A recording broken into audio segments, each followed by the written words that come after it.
So, how are you? Checking in to see how you are. Mike, can I see my chat line here somewhere? Oh, So turn that that on for you. I would like you to turn that on. I want you to tell me how you're doing tonight. Is it are you having a great day, or having a good day, or are you having a day that you hope improves after we talk? Okay, Keep on going. I'll find it. keep on going. Isn't this your job? Yeah. Yeah, right. So, anyway, tonight we're going to talk about the seat of inflammation in MS.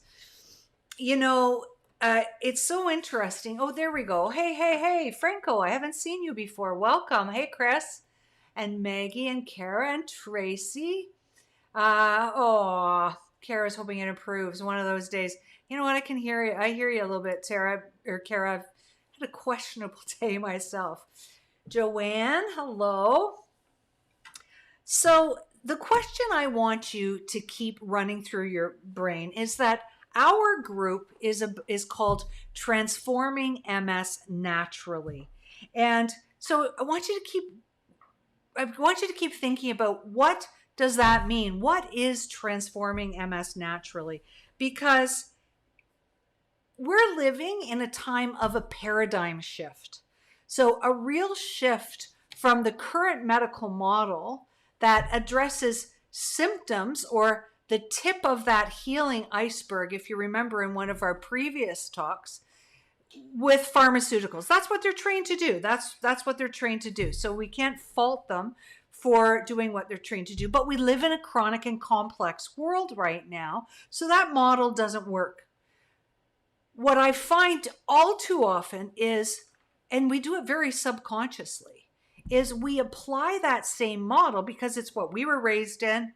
It's what our parents were raised in. So we reach out to doing something naturally in the same way we would if we went to the family doctor. So we look for, is this supplement good for MS? You know, is this supplement the right one to take? Well, you know what? If you're not working it, I really don't give a crap about your supplements until you've got some fundamentals in place. Because it's those fundamentals that are going to build a platform for your healing. And they're going to start leveling the inflammation playing field so you can actually see what's going on for you. You know, like, I've treated people with MS for 20 years. I've treated thousands of people with MS. And I very seldom do the same thing twice. So sure, some of the self-care and anti-inflammatory, but when it comes to getting down to clinical therapeutics and clinical prescribing, I don't have I remember my first office manager, when I still had the clinic, said, wow, you really treat differently. The last naturopath she worked for gave everybody the same thing. Well, not in my world, because I want to know what's happening for you. And I want you to know what's happening for you. So you know that model that I always use, that inappropriate immune response that causes the inflammation that play themselves out in the brain? I want us to dive into that a little bit more tonight. And I want you to understand that a bit more, because that is it. You know, I say the gut is the control point for MS. I'm not joking. You know, it doesn't matter what you take. You know, if you're still eating pizza and, you know, fast food, and honestly, and you know what, I'm kind of like, I've been writing all day, so I'm kind of wired, right? But I don't even care if you're only having it once a week or twice a week, or, oh, I'm good 90% of the time during the week, but on the weekends I let myself off the hook. You can't afford to do that. If you are living with any chronic, complex, inflammatory / autoimmune condition, you can't afford to fart around with your health. So that's why we're going to dive into this a little bit more, because I want you to really get why this is so important. So let's look at that model that I always use, okay? So I'm going to fill in the blanks a little bit I'm more. going to fill her up with tea. There we Oh, go. there you go. I knew something was missing. There you go. Now I'm a happy girl. So let's talk about that inappropriate, misdirected immune response. So promoted by gut dysbiosis, gut disease, latent infection, lost tolerance, which leads to reactions against many normal things. So foods and ultimately tissues.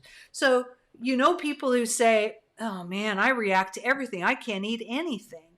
Well, that's because they've lost their tolerance. They've lost their immune tolerance. Going to talk about that in detail in a moment. So that's the inappropriate misdirected immune response, causing inflammation. And inflammation, I just want you to think of inflammation happens when that immune system is active. And then the last one is that plays it out in the brain. And that's because the affinity and predisposition that we have for some reason is to play itself out in the brain. So some people have Hashimoto's with the affinity to play it out in the thyroid. Some people have celiac disease with the predisposition to playing itself out in the gut. For whatever reason, that is, the brain is where it plays things out for us. So this is a very complex thing. So I'm going to try to simplify it because I want you to understand it. So how is it that we're talking about the immune system when we're talking about the gut? Does anybody know? You can give me a chat. Franco, Dr. John McDougall? No, Dr. Terry Jacqueline. Anyway, is there anybody here that knows about the immune system in the gut? What's the answer to that question? Well, lo and behold, the gut harbors 75% of your immune system. So, this might be starting to make a little bit of sense, right? So we have this mucous membrane barrier in the gut that's very thin, okay? In fact, it's about 3 cells thick. And that's what's standing between the waste in our intestines that are moving their way out and the rest of our system. So that 3 cell thickness layer, keeping all of the toxins in that mass moving out and keeping it from entering the rest of your body. So because that's such a vulnerable mucous membrane, the body or nature or whatever very naturally stacks up a bunch of immune tissue behind that mucous membrane. So that is why when people say, 75% of your immune system is in your gut, it's an extra layer of protection against what? Against a leaky gut. Because a leaky gut happens when there's dysbiosis or an imbalance in the microflora in the gut, which is aggravated by all kinds of things that we're going to talk about. And it literally pokes holes in that very thin intestinal membrane. So the immune system in the gut is intended to save us from our own leaky guts. The immune system's role is always to identify self from non-self. So if that doesn't make sense to you yet, stick with me because we're going to explain that a bit. So the immune system is primed at a young age to say, I identify that. I know that's part of us. That is self. So the immune system allows that to pass through unscathed by an immune attack.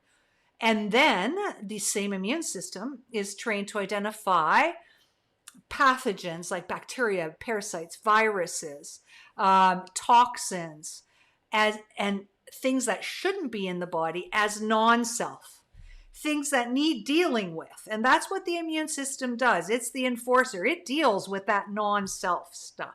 So that's what the immune system does. And what happens when we've got that leaky gut and all of those toxins from the gut, challenging the immune system at once? It's like all kinds of stuff is being fired at that immune system, and it loses the sense of sorting things neatly as self and non-self. And then if it's got a little bit of pre-programming, then it's very naturally shoves things into the non-self category and attacks them. And when there's a predisposition like there is in MS, that plays itself out in the central nervous system, because that's where the immune response is directed. Okay, so yeah, and then we could get really complicated here. I don't want to get too complicated, but then you've also got foods that act as what are called molecular mimics. So they mimic a certain tissue in the body. So for example, if you've got MS and you're eating dairy, like you haven't got off that problem food yet, you've got to understand that casein is a molecular mimic for myelin in the brain. So the immune system sees that casein from dairy and says, oh my gosh, you're myelin, and I'm programmed to directly attack myelin, so you're not supposed to be here. So eating dairy will actually upregulate the attack on the myelin in your brain. So those are foods that complicate things, right? So this intestinal barrier function of keeping the waste in the intestines and not challenging the immune system by passing through the leaky gut is the most important manager of that inappropriate immune response. In fact, it becomes the checkpoint between inflammation, like normal inflammation from a normal leaky gut, and autoimmunity in somebody who might have a predisposition to that. So then you might think of autoimmune disease as being the result of self-tolerance and the hyperreactivity of the immune system. Or you might want to flip those two around. Remember that immune system that just can't handle everything that's firing at it. So it's this hyperactive immune response, and then the lack of self-tolerance that ensues after that. So gut dysbiosis, or an unhappy gut, is the loss of self-tolerance when it comes to the cells in your colon. So if you've got gut dysbiosis, you've just automatically got that loss of tolerance. So any digestive issues in MS are not okay. So whether that's chronic constipation now or when you were a kid, even more so important because your immune system was forming itself when you were a kid, IBS, any kind of inflammatory bowel stuff. So Crohn's colitis is a known co-conspirator, if you will, with multiple sclerosis or ulcerative colitis. Any history of gut infection like food poisoning, any of them contribute to that loss of self-tolerance and that inflammation that flips into autoimmunity. So some of the most profound research that's been going on is that gut-brain connection, right? So that loss of tolerance in the mucous membranes of the gut leads itself to a loss of integrity in the blood-brain barrier, which is the equivalent in the brain, and vice versa. So if you've had any kind of concussive or even subconcussive injury to the brain. So, we know now through pro football that that's where it all started, right? The leaky blood-brain barrier. So if you've had any concussive or subconcussive injuries, guess what? The integrity in that gut has been lost, right? So immune activation in the gut is directly connected to inflammation and activation of immune tissue in the brain. So yes, you have immune tissue in the brain. So that's another whole story. So what is your number one priority? And I want to see this in the chat, folks. What's the number one priority when it comes to managing multiple sclerosis? I want you to write it down. It's not a bucket of supplements. It's not even pharmaceuticals, not even LDN. I hate to break it to you, LDN is not a natural substance. It is a chemotherapeutic agent used at super, super small doses. In fact, the more we learn about MS in science, the more it drives us back to our own bodies for healing. So there you go, Kara. So the number one priority is the gut. L'Angele is asking, if there has been a concussion, is it repairable for the gut-brain barrier? We believe so at this point, and I've seen good results clinically, and even, you know, I think right now in this whole gut-brain health field, and I'm just being honest, I'm not trying to be evasive, I think there are more questions than there are answers. I have great results clinically with healing the gut and healing the blood-brain barrier, but it's not a one and done thing. You know what I mean? It's something that we constantly need to be paying attention to because it's under constant compromise, and we're going to talk about that a little. That's it, Heather. No cheat days, dairy-free diet, eating healthy foods, the gut only, and quality of sleep for the brain. For sure, Maggie. Quality of sleep is probably one of the... Sleep to the brain is food to the gut, for sure. Clean up your diet, you bet. Phew, because I just gave myself a concussion last week. Oh, L'Angele, that's right. I was thinking about that when you were talking about the fall. So sorry, I've made a natural pause here. So let's look at some of these questions. Maggie's saying, I would think doing intermittent fasting with only eating a strict healthy MS diet of no crap in a short 4 to 6 window would be very beneficial to healing gut. Absolutely. You know what? There are so many people, and myself included, when I've been under a lot of stress and not sleeping well and all those things that are chewing away at my blood-brain barrier and that intestinal barrier, nothing is better for me than a full-on fast. And I'll do a 48-hour fast, never mind intermittent fasting. And we just got back to that. I used to regularly fast on Mondays. That's just what I did. And my fasting on Mondays is juice, it's tea, it's bone broth, and what else? Bone broth, yeah, that's about it. Water, of course, water, right? Heather's saying... Click on the circle. Oh, sorry. Mike is teaching me to be a techie. Heather, does that apply to all dairy or just cow's milk? So this is actually a great question because, you know what? I've got my own food issues like everybody does. And, you know, what we do know about other dairy, like goat and sheep dairy, is that the molecules are smaller than cow dairy, where the molecules are bigger. And you know what? We know that we just, as humanoids, just do not have the digestive fire to digest that dairy. But I know what my ND would say. My ND has been my mentor for 25 years. He would say that dairy is dairy. And once again, an area where we have more questions than answers. Okay. And L'Angele, no sugar too. Yes, that includes sugar, no sugar.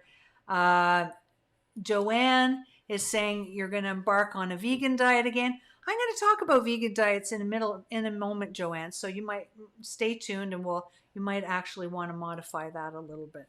Okay, so let me get on here, back on track here. So probably the biggest problem with that whole misdirected immune response, inflammation, is food. It comes down to food choices. irritating the gut, causing the leaky gut. It's a lot of complicated biochemistry, but eating a mostly plant-based diet that is low glycemic index, because remember what we said about what sugar does to the brain, plus good protein. So Joanne, this is where, and I've got lots of wonderful patients who are vegetarians and vegans, and we arm wrestle about this all the time. Sometimes a vegan diet is not enough. And I know that that's not a friendly observation, but it's individual. It's absolutely individualized. So when do I use a vegan or vegetarian diet? I can absolutely use it as an intervention if somebody is like out of control, inflamed, and that inappropriate, misdirected immune system is gobbling up their brain. It's a great intervention. At some point, though, I find people do better when they have a little bit of good, clean, quality protein. I'm not talking about eating a hip of beef with dinner. And I am talking about honoring, if you're a blood type A like I am, you actually have are better with a vegetarian diet. So lighter, more digestible proteins like chicken, like fish, whereas a blood type O has greater tolerance for some of the red meats. Okay, so the first thing, of course, is food. And we've talked about that, and we know that. We've been hanging out for 16 or 17 weeks now. We know that food terrorizes the gut and the immune system. But wait, there's more. Stress hormones. Yep, everyday stress hormones. Epinephrine, cortisol. They are like pouring gasoline on a fire of dysbiosis. So they rapidly speed up the rate at which that gut health breaks down. So they also cause biofilms. And for those of you who don't know what biofilms are a way that the body masks pathogens and hides them from the immune system so that they can, and that's what hidden infections are. Biofilms help hide infections from the body. So that's another way that the body keeps that misdirected immune system going, right? By challenging it with these latent infections. So other hormone balances too, like thyroid imbalance is huge. I always check thyroid status with my patients because it's super important. So this is where stress resiliency, stress management skills, and God knows we have become immune to the word stress, and we can't allow ourselves to do that. I want you to, when you hear the word stress, I want you to think of something horrifying, because that's how your body experiences stress, as something horrifying. It impacts every system in your body.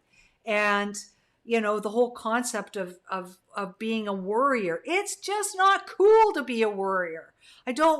If you're a worrier, that's a behavior, and that's a behavior that you can change. And we talked about that a little bit, a little while ago. So the stress hormones, we talked about biofilms and hidden infections, and those hidden infections are also something that keeps that immune system activated and going.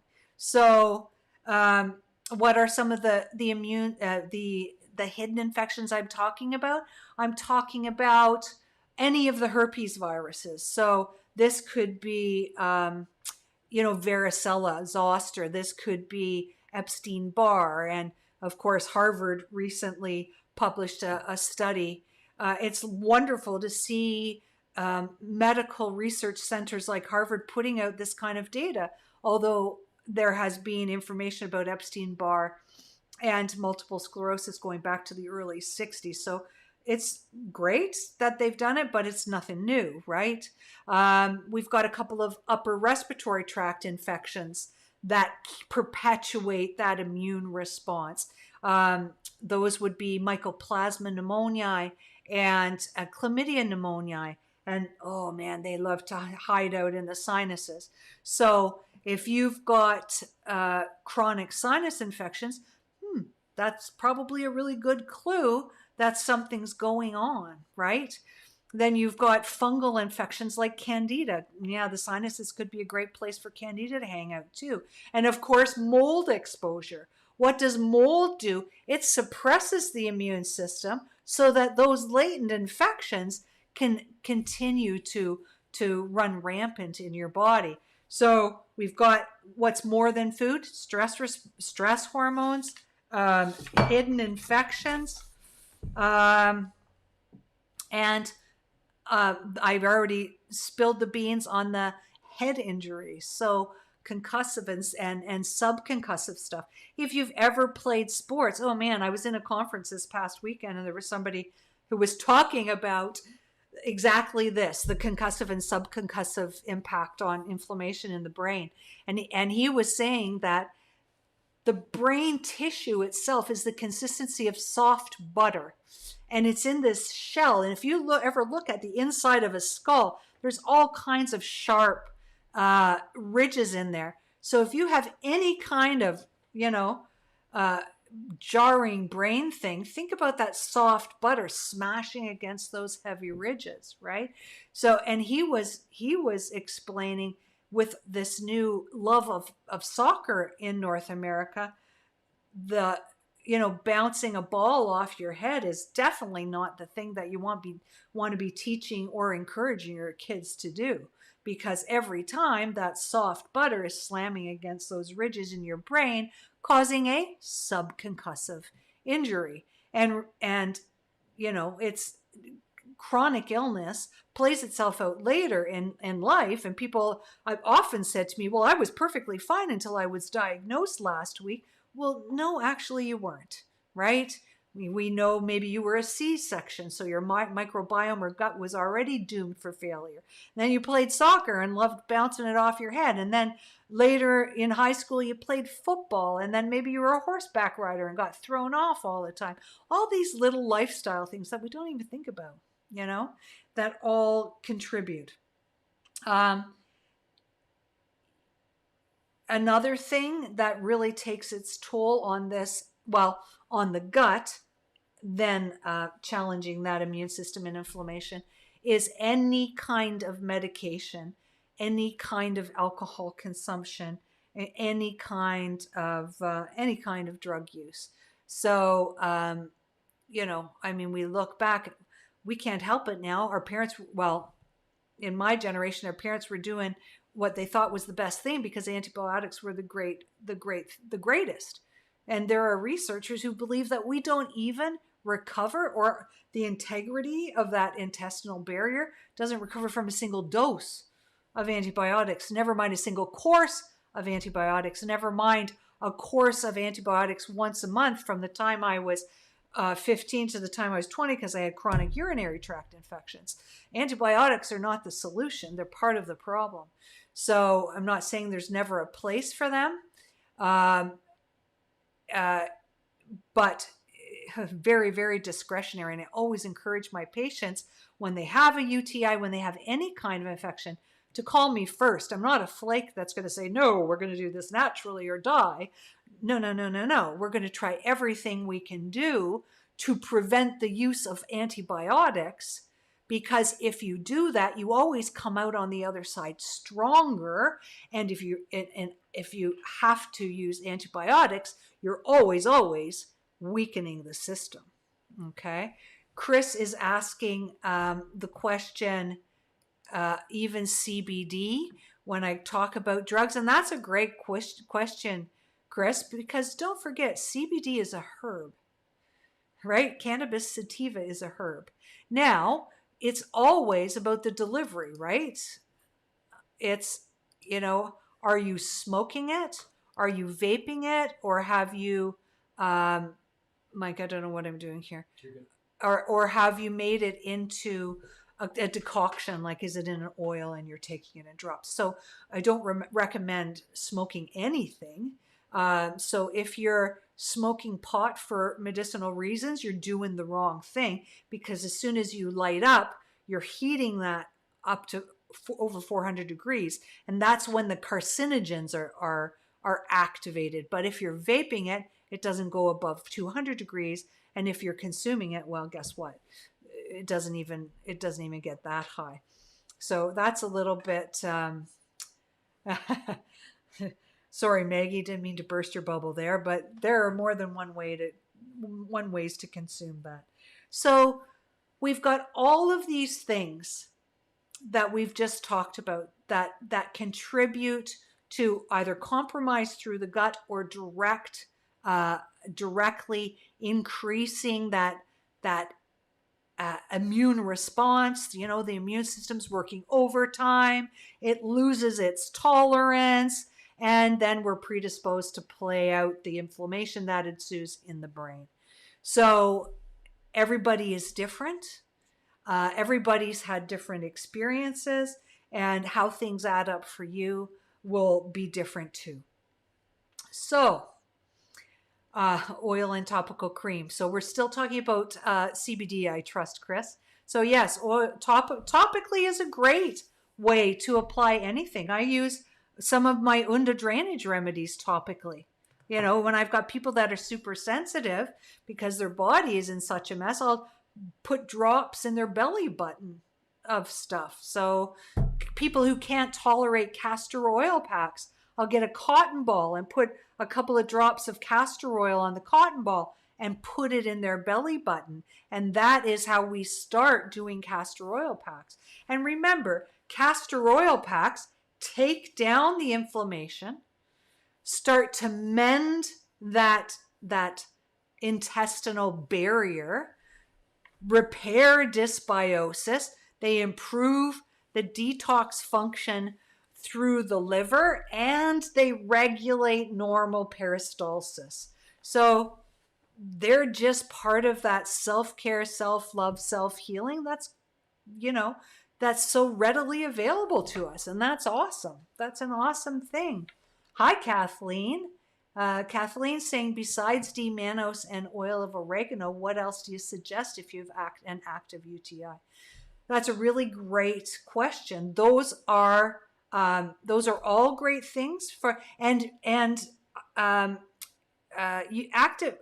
recurrent UTIs are not uncommon because it's all about the terrain. I would double or triple the probiotics, even insert a capsule of probiotic vaginally. And then other than that, I use drainage remedies depending on what's going on with you. Or let me know if this is addressed in another video. You know, that's a really good question, Kathleen. We should probably address that, right? Have we addressed that? Have we done chronic UTIs? No? We did talk about the crazy MS bladder. I'll have to go back and take a look at that. Great advice, Kathleen. Okay, so what are first steps in rebalancing inappropriate immune response, that inflammatory process that's behind all the neurological symptoms, right? Because all that stuff, when I say it's playing itself out in the central nervous system, it's not being kind to us, right? I mean, that's where the symptoms come from. That's where the numbness and tingling is coming from. That's where the lack of mobility is coming from. That's where, the cog fog is coming from. That's where the pain is coming from. I mean, pain and inflammation are like best buddies, absolute best buddies. So the first job is to heal the gut. And like I said, that sounds easy. That can take months and months and months and months and months and months and months, especially if you're not dealing with your stress response well. Because remember, that stress response is like gasoline on that dysbiotic fire in the gut. So we already talked about the castor oil pack. If you haven't already, the castor oil pack, I've got a separate little video about that. And that's just something you apply to your tummy, relax with it. You can do it while you're meditating. You can do it when you go to bed, but it's all those things that I just mentioned, okay? Clean up your diet. Clean up your diet. And we can all do that all the time. I don't know about y'all, but my diet has sure suffered miserably during COVID. Um, it just has. I don't know why. Mike and I look at ourselves and say, why are we doing this? How did we get here? So clean up your diet. And if that's a weekly thing, if that's a daily thing, do it. And remember, no shame, no blame, no guilt. You can turn things around with the very next bite. Stress management and resilience. So this is your meditation practice. This is your prayers. This is your being out in nature. This is about giving your body the time to get into the relaxation response, or the parasympathetic nervous system, which is the equal and opposite of the stress response, or the sympathetic nervous system. So it just takes 3 deep breaths to make that switch. So just stop. Make time to take 3 deep breaths 3 times a day. MS has been associated with multiple, what did I say? MS? Stress has been associated with multiple sclerosis since the middle of the 1840s, when it was first named. So, like, the fact that it's how many years later and we still don't get this, right? We need to compassionately say to ourselves, we don't need to do that stress game anymore.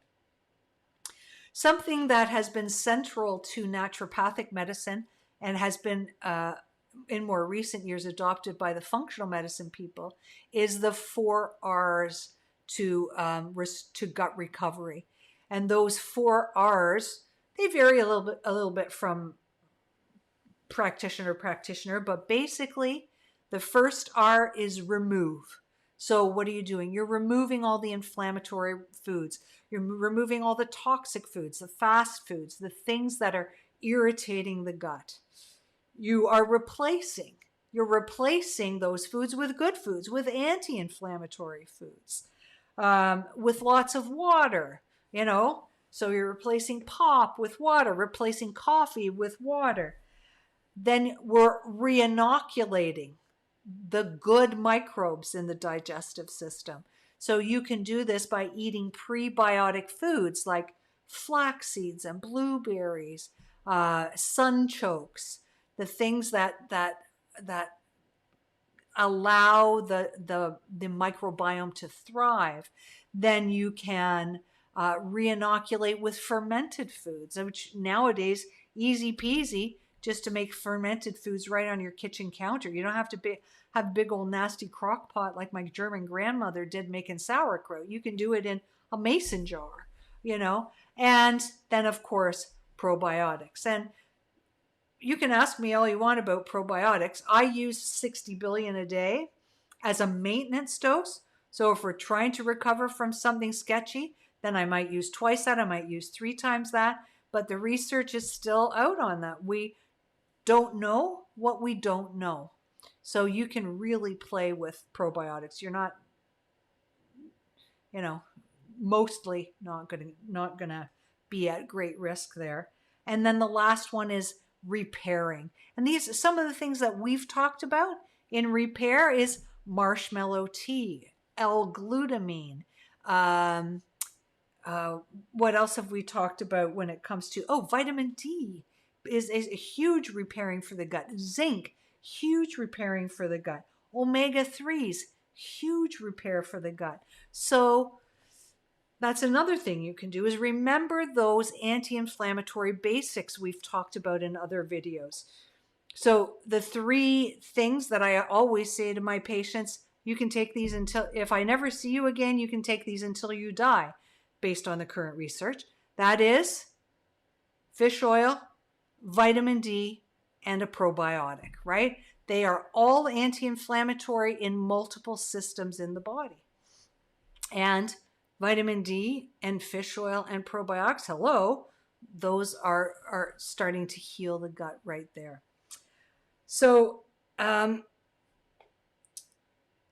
that's sort of, I hope you're taking away now a greater understanding of the process that you're trying to manage, right? Not what supplements are great for MS. That's not the way I want you to approach transforming MS naturally. I want you to understand the process. So that misdirected, uh, uh, inappropriate immune response is about that leaky gut and the loss of tolerance. Think of that immune system being, barraged by all those dodgeballs, and then the ensuing inflammation that is playing itself out in the brain, which means for us, neurological symptoms, right? So then, how is it I'm going to work with that? Well, food is always first, right? So whenever I'm inflamed or in pain, or I can trace it like a detective. And then you also know what you need to do to get back from it, and even better, to prevent it from happening in the future. So let's go over here and answer some more of these questions before. So Maggie is saying, should you eat prebiotics and probiotics? Well, sure. And the way I want you to think about that, Maggie, is prebiotics, like right? I want you to think of that as the manure that you put on the garden before you put the seeds in. So the probiotics are the seeds, and the prebiotics are preparing the terrain so that they can grow really well. That's actually a really good question. Kara's sunchoke, haven't heard of that. Yeah, sunchoke's a nice little thing. Check it out in the grocery store. You can eat it raw. Actually, I've only ever eaten them raw. Kara says, my naturopath, click on it, okay. Started me on probiotics several months ago, but I had a lot of cramping and intestinal weirdness. So that's a super, super, super great symbol. Yes, there's something else going on there, and it's probably more upper GI. So if you're reacting to, there's never a wrong answer. If you react to something, the question is always why. So if you're reacting to probiotics, then your naturopath, and she probably is, saying, okay, that's interesting. Why? So we're down here in this part of the gut, but we're reacting, so we probably need to go somewhere else. And in my experience, Kara, that's generally upstream. What do we got here? Is anyone on MS meds? You know what, Joanne? A lot of people are on MS meds because that's the model right now. So what happens is you go, you've had weird stuff going on. You get diagnosed, you go through months and months of testing and stuff, and you're horrified. MS, what do they tell you? What's the first thing that comes into your mind? Is a wheelchair and a horrible life. And the current medical model is all about pharmaceuticals. So they match the diagnostic code with a pharmaceutical. So people come to me very often on MS meds, and it's not my job to unprescribe drugs, but it is my experience that when people build the confidence in their own bodies and in their own health, they can determine whether they want to stay on meds or not. And like I said, I'm not that person that goes, you got to get off these darn meds. A lot of my patients make that decision on their own because they've built that health confidence. So that was a great question. Oh, Patricia, what about maple syrup? So it is a good question, and it depends on you. I mean, on one hand, sugar is sugar. On the other hand, maple syrup is full of all kinds of minerals, including lots of calcium. So, in the meantime, unless you need to dive deeper and somebody tells you do, enjoy a little tiny bit of maple syrup, okay? Okie doke, thank you. And there's Christopher. Terry, be careful how you answer that. So Christopher is telling me to be careful how you answer the question on maple syrup. Absolutely. And you know what? I'll tell you, I could drink maple syrup straight out of the bottle if nobody stopped me. So I get it. I totally get it, Patricia. And I get it, Christopher. Anyways, folks, it's been another great night to hang out with you. I hope you understand a little bit more about what's driving the process behind multiple sclerosis. I hope you're understanding that it is manageable. And, you know, I'm sick of pussyfooting around about that anymore.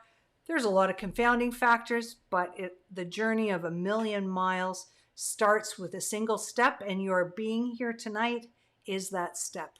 So thanks for taking me on this journey with you, and I wish you a wonderful, wonderful evening, and we'll see you next week. Oh, you know what? I want to tell you one more thing while we're here. I'm going to be making some posts about a program that my good friend Dr. Irene Kopp is running. She's pretty stinking amazing, and Mike and I signed up for this personally, and we happened to be talking to Irene the other day, and you know, saying she actually usually deals with C-suite executives and stress management and resilience and all of that jazz. And you know what? COVID's been brutal on a lot of us, and Mike and I saw Dr. Irene's program when we said, yeah, we're going to do that. And I said, you know what? Everybody in my group could benefit from this.